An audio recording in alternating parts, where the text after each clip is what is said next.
Halo teman-teman, Assalamualaikum warahmatullahi wabarakatuh. Perkenalkan, nama saya Jing Saputra dengan NIM D1A018035 dari kelas M Sumber Daya Lahan, Program Studi Agroekoteknologi, Fakultas Pertanian Universitas Jambi. Nah, di sini saya akan menjelaskan tentang budidaya tanaman duku. Yang pertama yaitu kita harus mengetahui cara tumbuh dari tanaman duku ini. Yang pertama itu tanahnya. Jenis tanah mulai dari daerah kering sampai daerah aliran sungai, namun tanah-tanah latosol, podozolik, kuning, dan aluvial adalah jenis tanah yang cocok untuk penanaman duku. Nah, untuk teksturnya ini, tanah yang gembur dan subur serta agak berpasir, memiliki drainase yang baik dan mampu menahan air. Sedangkan untuk pH-nya, tanah yang ideal untuk penanaman duku berkisar antara 6 sampai hingga 7. Selanjutnya itu ada iklim. Untuk ketinggiannya itu pada umumnya duku tumbuh dengan baik pada ketinggian 600 meter di atas permukaan laut. Namun ketinggian yang optimum adalah 30 hingga 500 meter di atas permukaan laut.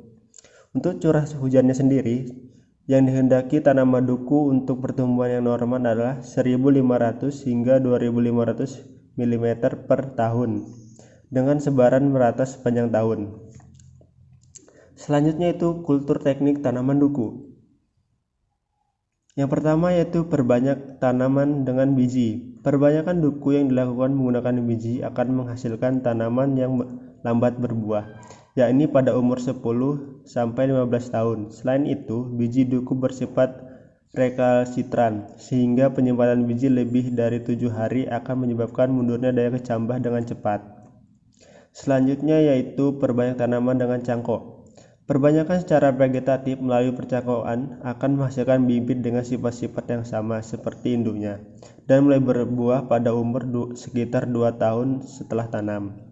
Namun percangkokan pada tanaman duku membutuhkan waktu yang relatif lama, yaitu 8 hingga 9 bulan untuk keluar akarnya.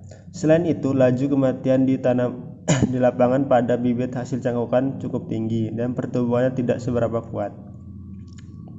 Selanjutnya itu penanaman tanaman duku.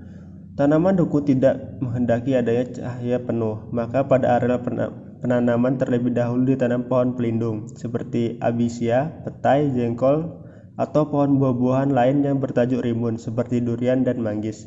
Bibit duku dapat dipindahkan ke lapangan setelah pohon pelindung cukup rindang, atau tanaman muda menghendaki 50% naungan pada 2 hingga 3 tahun pertama.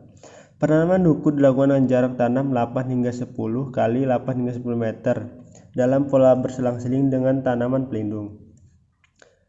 Selanjutnya itu pemupukan tanaman duku. Untuk umur tanaman 6 bulan dibutuhkan 120 kg pupuk kandang. Untuk umur 1 tahun dibutuhkan 120 kg pupuk kandang ditambah NPK 75 gram yang diberikan 2 kali. Untuk umur 2 tahun dibutuhkan NPK 150 hingga 300 gram yang diberikan 2 kali. Untuk umur 3 tahun, NPK 400 hingga 600 gram yang diberikan 2 kali. Sedangkan di atas 3 tahun, dibutuhkan setiap tahunnya takaran NPK ditambah 80 hingga 120 gram yang diberikan 2 kali. Setelah tanaman masuk ke masa reproduktif, selain NPK juga diberikan pupuk kandang dengan takaran 200 hingga 300 kg per tahun. Selanjutnya itu ada pemeliharaan. Untuk pemeliharaan yang pertama yaitu ada pemangkasan. Pemangkasan adalah tindakan pemeliharaan yang sangat penting pada tanaman duku. Pemangkasan pada duku dibedakan atas pemangkasan pemeliharaan dan pemangkasan bentuk. Pemangkasan pemeliharaan bertujuan untuk membuang cabang-cabang yang tidak berguna, seperti cabang tidak reproduktif, terserang hama penyakit, cabang cacing, cabang balik, cabang liar, serta daun-daun dan cabang yang mengering. Selanjutnya itu ada penjarangan buah. Pemangkasan juga perlu dilakukan terhadap buah.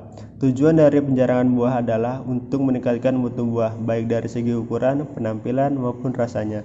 Buah duku yang bermutu baik dicirikan untuk ukuran buahnya besar, bentuknya bulat, kulit bersih atau kuning mulus, rasanya manis dan tidak berbiji.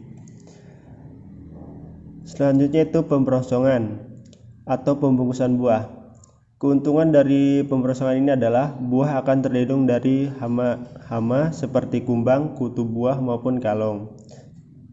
Yang kedua itu warna buah akan menjadi kuning cerah, dan yang ketiga buah akan masa tidak jatuh ke tanah. Selanjutnya itu hama dan penyakit tanaman duku. Yang pertama itu ada hama lalat buah. Gejala serangan hama ini adalah timbulnya bercak-bercak hitam pada kulit buah seperti bekas tusukan jarum. Bila buah dikupas akan dijumpai larva yang menggerogoti daging buah sehingga warnanya menjadi coklat kehitaman. Akibat serangan hama ini buah menjadi busuk dan rontok sebelum matang. Hama yang kedua yaitu ada kutu perisai. Gejala serangan hama ini terlihat pada perubahan bentuk tanaman. Daun yang terserang mengecil sehingga bentuk tanaman menjadi seperti sapu. Serangan kutu ini dimulai dari celah-celah kulit, lalu masuk ke dalam batang dan selanjutnya menyebabkan kerusakan pada batang. Hama yang ketiga yaitu kutu putih. Gejala serangan hama ini dicirikan oleh munculnya massa berwarna putih pada kuncup daun dan daun muda. Warna putih tersebut adalah massa kutu yang berwarna putih seperti lilin dan bertepung. Hama yang keempat yaitu penggerek buah. Hama ini menyerang buah yang sudah matang dan menyebabkan buah tersebut berlubang dan lama-kelamaan membusuk akibat terkena air hujan. Hama ini disebut juga kumbang moncong karena memiliki mulut yang panjang seperti moncong. Selanjutnya itu ada penyakit tanaman duku. Yang pertama itu ada mati pucuk. Penyakit ini pada pertanaman duku adalah mati pucuk yang disebabkan oleh cendawan Gliosporium sp yang hidup secara saprofit pada ranting-ranting mati atau daun-daun yang sudah rontok. Penyakit selanjutnya itu kanker batang.